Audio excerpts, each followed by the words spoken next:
Bonjour Déborah. Bonjour Elisabeth. Alors, je viens vous voir à la suite de la publication de ce livre, du bon usage de la psychanalyse, apprivoiser le symptôme, qui est tout à fait en lien avec les effets de la psychanalyse dans la vie professionnelle. Et effectivement, c'est de ça que vous parlez. La psychanalyse a des effets. Qu'est-ce que ça change finalement ? Évidemment, ça a des effets dans le travail, ça a des effets aussi sur soi, et ça permet surtout de mettre à distance ses propres symptômes, de pouvoir faire avec, et puis aussi de trouver des solutions. J'ai commencé mon analyse, j'avais 19 ans, j'étais en 2e année de psychologie à ce moment-là, donc c'est voilà, une souffrance qui m'a amené un symptôme, enfin ça je le saurai plus tard que c'est un symptôme particulier, à ce moment-là je ne savais pas très bien, il y avait l'angoisse, c'est vrai que c'était pas sans lien donc avec la psychologie, le fait que je voulais être psychologue, puisque j'étais en fac de psychologie, donc je savais que j'allais d'abord être psychologue et psychanalyste. Là, je visais, je ne savais pas dans quel ordre, et puis finalement, je suis les deux, puisque je travaille à l'hôpital, donc il y a un EPSM, on dit plus hôpital psychiatrique, maintenant il y a un glissement, on parle d'établissement public de santé mentale, donc je travaille dans un hôpital en tant que psychologue, et je sépare mon activité ici, donc là dans le bureau où on se trouve, en tant que psychanalyste. Voilà. Et donc, finalement, là, vous parlez de votre symptôme, en quelque sorte, qui vous a emmené en analyse. Et dans ce livre, c'est apprivoiser le symptôme, le sous-titre. Hein. Donc Anne et moi, Anne Le Gall, donc, qui est la co-autrice de ce livre, donc la psychanalyse est dans le titre de ce livre, puisqu'on est orienté par la psychanalyse lacanienne, toutes les deux. Dans le sous-titre, il y a apprivoiser le symptôme, et donc c'est l'usage du symptôme, faire usage du symptôme, c'est ça qu'on a voulu mettre en avant, dont on a parlé tout au long de ce livre, et rendre au fond le symptôme plus familier et moins étranger. Penser à un titre autour de faire usage du symptôme, le terme apprivoiser, c'est-à-dire faire avec, ça ne veut pas dire qu'on ne le traque pas du tout, on ne le fait pas du tout disparaître. La psychanalyse lacanienne apprend à accompagner les patients à faire avec le symptôme comme on fait soi-même dans une analyse avec son propre symptôme. Il ne disparaît pas puisque la jouissance que contient le symptôme est indélogeable, ce qu'on écrit dans ce livre. Ce livre qui se décline en fait en 3 parties. Donc il y a une première partie autour du symptôme justement qui est un réel, on parle Lacan. Dans la deuxième partie du livre, c'est autour de l'imaginaire, donc du corps, et la 3e partie autour de la parole, donc qui est du côté du symbolique. Donc on a écrit ce livre avec Anne au moment donc, de la fermeture des maisons thérapeutiques, donc il y a une perte, et on a eu envie d'écrire quelque chose, non pas pour témoigner d'une psychiatrie qui n'existe plus, mais plutôt montrer quelque chose de vivant. Plutôt de mettre en avant que la clinique est vivante, on voulait vraiment témoigner de ça, et écrire a permis de faire avec cette perte-là. Ce qu'on a souhaité, c'est transmettre une pratique, donc une pratique à plusieurs, une pratique où on se rendait compte avec Anne qu'on était de plus en plus seuls. Il y a moins de réunions cliniques, moins de synthèse, moins de liens avec nos collègues. On n'est pas isolés, puisqu'ils sont quand même quand on est dans notre bureau seul avec un patient, on sait que nos collègues sont tout autour et très présents. Mais on souhaitait transmettre ce qui se passe avec un patient dans nos bureaux, mais aussi au-delà, et que ça puisse circuler au fond aussi au sein de l'institution. Une parole sur comment on s'y prend, comment on entend, comment on accompagne, comment on soutient les solutions et les inventions de chacun, singulières. Mais ce livre est très clinique, au fond. Vous parlez de cas très précis. Donc avec Anne, on a eu à cœur vraiment de montrer comment on travaille au quotidien auprès des patients pour les accompagner dans leur invention, dans leur bricolage, toujours singulière. C'est-à-dire que l'invention de l'un n'est pas la même que celui de l'autre.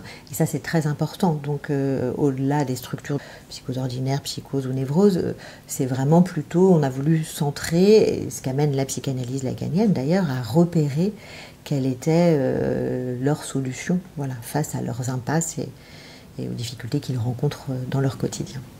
Alors il est vrai qu'on a l'idée, quand on est orienté par la psychanalyse, qu'on on n'a pas les réponses pour le sujet. C'est-à-dire que les solutions et les réponses, c'est lui qui les a. D'ailleurs, on leur dit parfois quand on les rencontre, très simplement, on leur dit pas qu'on est orienté par la psychanalyse, ils viennent pas, ils ne choisissent pas parce qu'on est orienté, hein.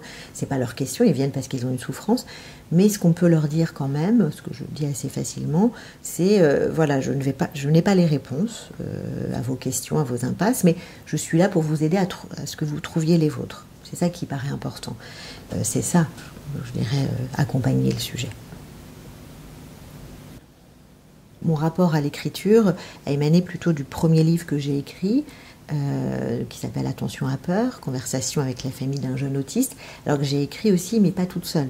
Alors c'est une amie, Anne-Cécile Nakertz, qui est la maman d'un jeune autiste, Briac, que je connais depuis sa naissance, qui souhaitait écrire en fait sur comment elle faisait au quotidien avec son fils. Et donc je lui adressais des simples questions au début pour l'aider à écrire. Et ses réponses étaient très détaillées, il y avait vraiment un bien-dire qui, voilà, on a eu l'idée d'en faire un article d'abord, et puis on a sollicité Jean-Noël Donard, qui était le psychanalyste de Briac, puis Jean-Claude Malval, qui est voilà, un grand théoricien de l'autisme, donc on lui a demandé de nous accompagner sur ce projet. Et puis passant la famille de Briac, donc le père, la mère et ses deux sœurs, hein, qui témoignent. Et il y a aussi une orthophoniste qui témoigne de son travail et de la manière dont ils ont accompagné voilà, Briac pour trouver ses solutions justement face à son autisme et à son angoisse fondamentale. Et on en a écrit un livre qui est là. Alors voilà, pour l'écriture de ce livre, il y a eu d'autres soutiens, c'est-à-dire donc l'antenne clinique, puisque Anne et moi y participons, une formation vraiment sur le long terme, et aussi l'atelier clinique, qui est une formation interne qu'on a créée il y a 9 ans maintenant à l'hôpital psychiatrique, où on travaille avec Anne, avec d'autres collègues. On articule dans cet atelier clinique la théorie à la clinique. Et donc Anne et moi avons écrit tant des vignettes cliniques que aussi des parties théoriques, mais qu'on essaye d'articuler pour que ce soit le plus entendable et simple possible pour les gens qui participaient. Donc 15 personnes s'y inscrivent tous les ans, qui n'ont pas forcément une grande connaissance de la psychanalyse, mais qui s'y intéressent. Donc on voulait là aussi que ce soit le plus clair possible, ce qui apparaît aussi un peu ce qu'on espère dans ce livre, que les concepts soient quand même éclairés par la pratique et soient entendus et entendables. Donc, attention à peur. Donc je l'ai écrit il y a maintenant plus de 2 ans.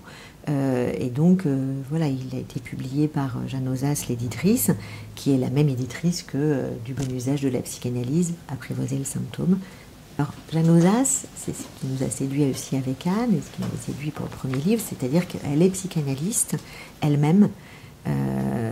Et elle s'intéresse dans sa ligne éditoriale alors à la psychanalyse, pas que, à la culture, voilà, à des sujets de société, mais voilà, ce qui moi m'intéressait, c'était aussi qu'elle a une connaissance de la théorie, hein, donc elle savait nous relire, elle nous faisait confiance aussi, mais parfois elle interrogeait quand c'était pas assez détaillé, ou quand il y avait des répétitions, des choses à préciser aussi. Donc c'était très précieux, elle avait une finesse vraiment dans l'accompagnement lors de la relecture.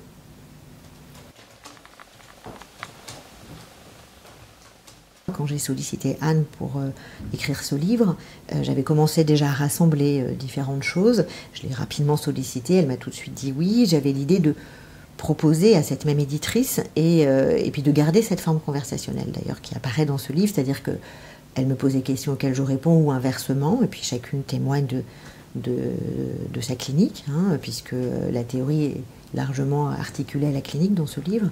On a voulu aussi, et ce que soutient cette ligne éditoriale avec Jeanne Ozas, c'est-à-dire que ça s'adresse au plus grand nombre, de manière assez simple, assez limpide. Alors il y a quand même des concepts, mais qu'on a vraiment articulé à la clinique et de manière, voilà, pas simplifiée du tout, pas réductrice non plus, mais qu'on a voulu expliquer dans le texte lui-même. On explique les concepts qui sont très précis, et, on essaye d'être rigoureuse, mais voilà, on souhaitait aussi que ça s'adresse à des stagiaires, des jeunes psychologues, à des éducateurs, à d'autres, des personnes qui peut-être s'intéressent pas à la psychanalyse dans leur travail, mais qui ont un rapport à leur analyse, par exemple. on a sollicité Armelle, qui est coordinatrice de cette antenne clinique, pour nous accompagner donc dans l'écriture, mais aussi écrire la préface. C'est une très belle préface où elle témoigne de son travail dans un hôpital, pas le même où je travaille avec Anne, mais dans un hôpital psychiatrique où elle a travaillé de longues années en tant que psychiatre chef de service. Et elle témoigne de ce travail aussi à plusieurs, de la manière dont ils font avec les patients qui sont hospitalisés. Voilà, l'éditrice a fait un focus sur une des feuilles, on a l'impression qu'il y a un œil qui regarde. Et Séraphine Louis, en fait, a bricolé toute sa vie, puisqu'elle a peint, jusqu'à ce qu'elle soit à l'hôpital psychiatrique et qu'elle ne peigne plus. Mais voilà, ça l'a tenue et ça l'a rendue vivante. On a souhaité avec Anne que ça intéresse le plus large public, parce que la psychanalyse est quand même attaquée en ce moment, la psychiatrie est démantelée, donc on ne voulait pas rester sur cette note négative, mais au contraire, vraiment intéresser des personnes qui puissent en saisir quelque chose de ce qu'est la psychanalyse, puisqu'elle est bien vivante.